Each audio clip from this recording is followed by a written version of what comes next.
Stay tuned, because what happened the next morning changed everyone's perception in a way no one could ever imagine. And don't forget to like this video and subscribe for more heartwarming true kindness tales. Have you seen the new guy on the floor? A single dad. Nursing. Ha! Whispered a cluster of nurses as I walked past the hospital corridor. I clenched my fists, ignoring the snickers, and reminded myself I had bigger things to focus on. My son, my patients, my responsibilities. Hi, I'm Ryan, a single father and a former Navy SEAL. After years of combat missions and hearing helicopters roar over enemy territory, I never imagined my toughest challenge would be changing diapers while managing IVs in a hospital. My reputation as a Navy veteran was known in a few circles, but here, I was just another nurse trying to prove I belonged. My first day started with spilled meds, wrong charts, and impatient glances. I could feel the judgment in every eye. He's probably only here because he can't find real work, muttered one nurse behind my back. My son, Ethan, age 5, didn't care about any of that. He only wanted his dad home in time to read him a bedtime story. I forced a smile and reminded myself that my discipline from the SEALs wasn't just about combat. It was about endurance, patience, and focus, all of which I would need in abundance. The head nurse, Janet, pulled me aside. Ryan, don't mind the whispers. They're insecure. Stick to your work, and you'll prove yourself, she said. I nodded, grateful for the support, but inside, I wondered how long I could endure the humiliation. The first patient I attended to was an elderly man who couldn't move without assistance. As I helped him to the bathroom, one nurse sneered, "Wow, you actually know what you're doing."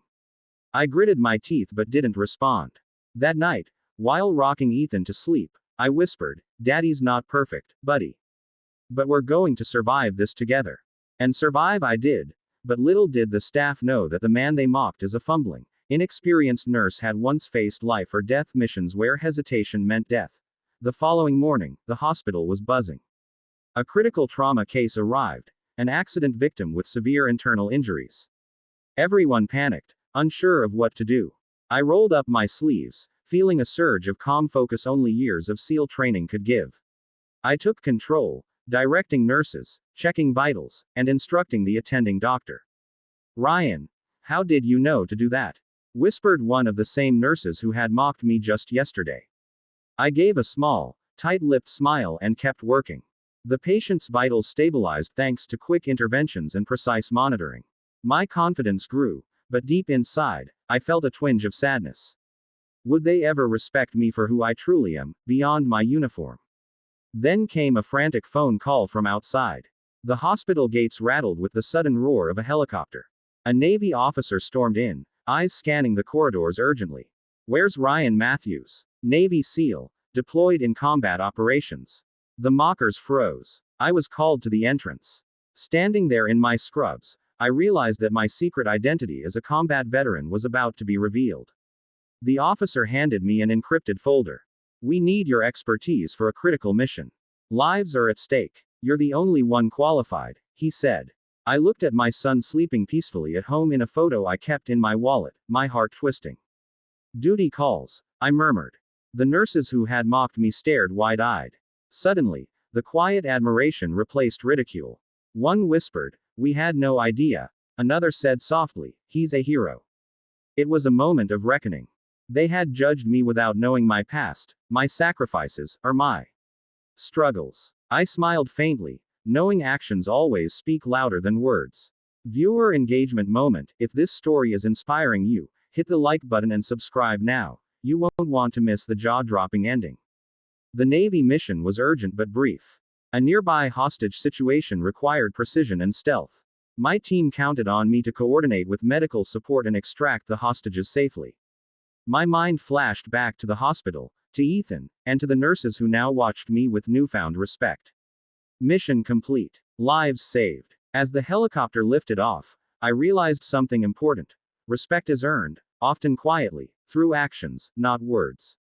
I returned to the hospital, greeted by an unexpected silence that soon turned into applause. "Ryan, we were wrong," Janet said, tears in her eyes. "We judged you without knowing you. You're amazing." The other nurses nodded, some even ashamed of their previous behavior. For the first time in weeks, I felt truly seen, not as a single dad struggling with a new career, but as a man who had faced unimaginable danger and now devoted himself to healing others. Ethan ran into my arms after school that day, hugging me tight. "Daddy, you're my hero," he said. And in that moment, I realized that heroes aren't only in combat, they're in hospitals, homes, and every act of kindness that changes someone's life. The staff learned a valuable lesson too.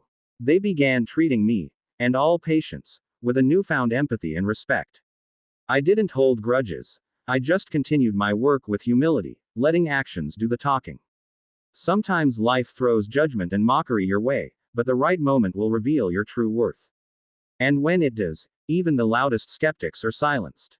Final call to action: if this story moved you, don't forget to like, subscribe, and share for more inspiring true kindness tales that prove courage and compassion go hand in hand.